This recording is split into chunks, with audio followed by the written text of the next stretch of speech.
My name's Joshua Bryant. I'm the president of InterConnect, and I've been here for 15 years. I'm originally a Texan. I grew up about an hour from here in a town called Mineral Wells, and I actually got to Fort Worth to come to school. I've been married for 20 years, and I have 4 daughters. So I'm a girl dad.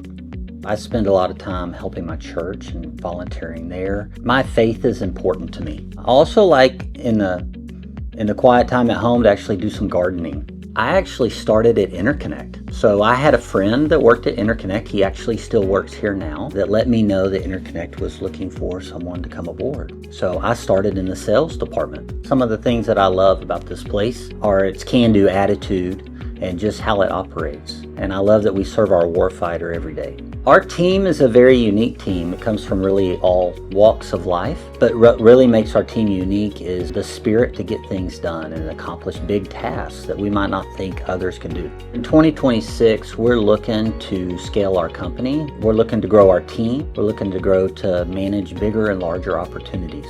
Every day we look to meet new challenges that we have in front of us and solving those through technology, process improvement, and teamwork. My leadership philosophy, it really involves including my team along with me. I think having personal connections with them allows us to move forward and cultivate ideas that make us better. I am really excited about the future for InterConnect. We have several opportunities on our doorstep. I think that we will win some of those as we move forward and really be able to help our customers meet their demands. 3 words that describe InterConnect are a can-do attitude, integrity, and care. The future of InterConnect looks bright, and I just really look forward to working with you all through the next years.